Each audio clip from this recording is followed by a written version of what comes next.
अस्सलाम वालेकुम students and welcome back to our YouTube channel. आप देख रहे हैं एम अहमद नज़ीर चैनल। जी बेटे, आज का हमारा जो बायोलॉजी का चैप्टर नंबर 11 है उसका लेक्चर नंबर 4 है।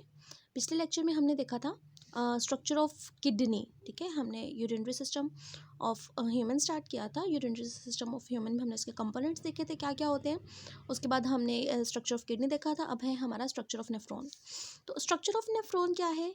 किडनी का स्ट्रक्चरल और फंक्शनल यूनिट जो है उसे कहते हैं नेफ्रॉन। ठीक है, यहाँ पे मैं लिख देती हूँ कि नेफ्रॉन क्या है? Structural plus functional unit of kidney.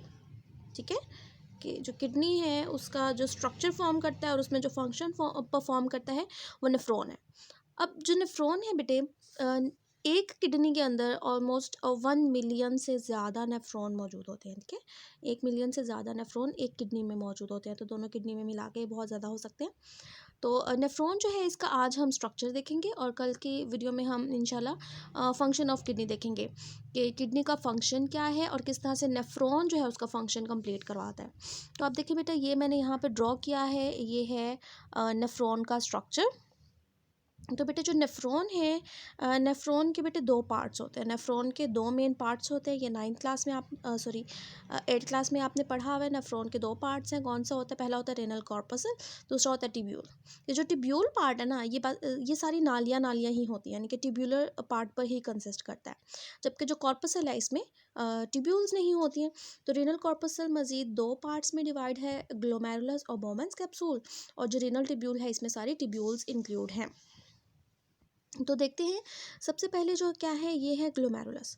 Glomerulus कैसे बनता है? जब किडनी के अंदर आर्टरी एंटर होती है तो वो एंटर होकर मज़ीद आर्ट्रियोल्स में कन्वर्ट होती है और वो यहाँ पे ये फॉर्म हो रहा है। यानी कि ये आर्टरी ही है, ये आर्टरी आई है, आर्ट्रियोल्स में टूटी और कैपिलरीज में टूटी, फिर वापस ये आर्टरी बन के निकल गई।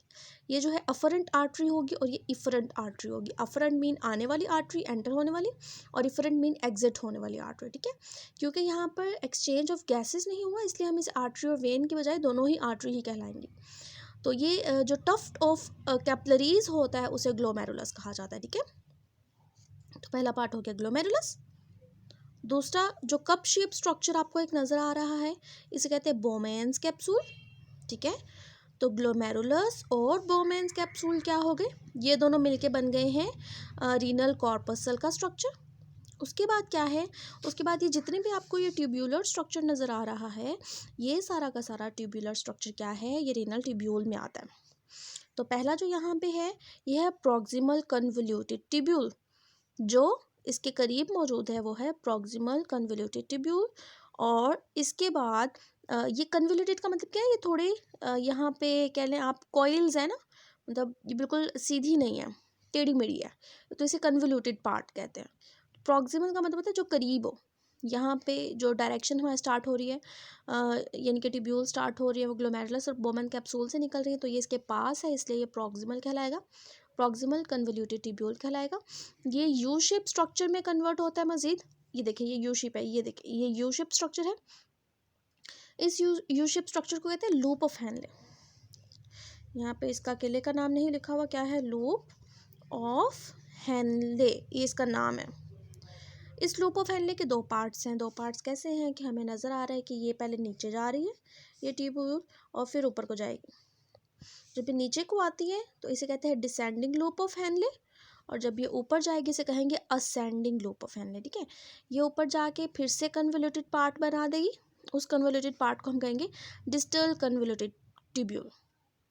पहले प्रॉक्सिमल था, फिर डिस्टल कन्वोल्यूटेड ट्यूब्यूल है, और लास्ट में आ जाएगा कलेक्टिंग डक्ट।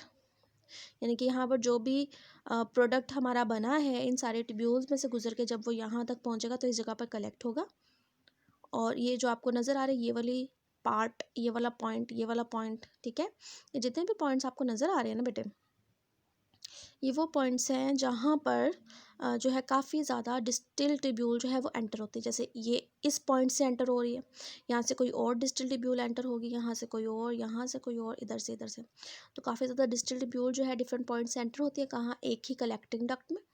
फिर काफ़ी ज़्यादा कलेक्टिंग डक्ट जो है वो एंटर होती हैं पेपिलरी डक्ट में, और फिर पेपिलरी डक्ट जो है फिर वो एंटर होती है कहाँ पे, हम कह लें हाइलस में, और फिर हाइलस से जो यूरेटर के ज़रिए से नीचे को मूव करके चली जाती है, यानी कि यूरेटर से फिर वो कहाँ जाएगा, यूरिनरी ब्लैडर में। यूरिनरी ब्लैडर में टेम्परेरी स्टोर होता है यूरिन, और फिर जब ज़रूरत होती है यूरिन को बॉडी से रिलीज़ करने की, तो फिर वो यूरिथ्रा से जो है वो बॉडी से निकल जाता है। ठीक है, तो आज के लिए इतना ही हमने पढ़ना है, जिसमें हमने स्ट्रक्चर ऑफ नेफ्रॉन देखा है। कल इंशाल्लाह हम फंक्शन ऑफ किडनी देखेंगे, और जो फंक्शन ऑफ किडनी है क्योंकि वो परफॉर्म नेफ्रॉन ही करेगा। ठीक है, तो फिर हम देखेंगे कि नेफ्रॉन के कौन से वाले पार्ट में कौन सा वाला काम होता है, यानी कि यूरिन की फॉर्मेशन किन किन स्टेप से होके कंप्लीट होती है। तो एक दफ़ा बस फिर से रिकॉल कर लेते हैं। हमने देखा है स्ट्रक्चर ऑफ नेफ्रॉन, हमने कहा कि नेफ्रॉन की डेफिनेशन क्या है, structural and functional unit of kidney जो है वो नेफ्रॉन कहलाता है। नेफ्रॉन के जो है दो मेजर पार्ट्स हैं, कौन कौन से, एक ग्लोमेरुलस और बोमेंस कैप्सूल को मिला के जो बनता है वो रीनल कॉर्पसल कहलाता है। रीनल का वर्ड यूज़ होता है किडनी के लिए, मैंने प्रीवियस लेक्चर में भी बताया था।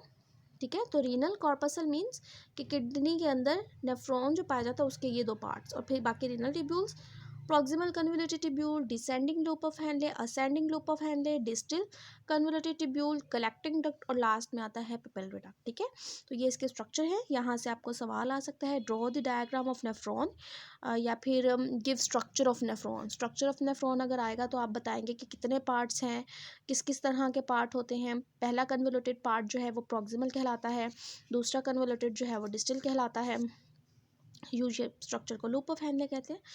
तो इतना ही, इस तरह से ये सवाल आ सकता है और सवाल नहीं आ सकता है। ठीक है, तो इसकी आपने डायग्राम ड्रॉ करना सीखनी है अच्छे से, क्योंकि सवाल में आ सकता है शॉर्ट क्वेश्चन में। Draw the diagram of nephron, जैसे draw the diagram of neuron था। ठीक है, तो आज के लिए इतना ही। इंशाल्लाह नेक्स्ट वीडियो में हम फंक्शन ऑफ किडनी को देखेंगे। अल्लाह हाफिज़।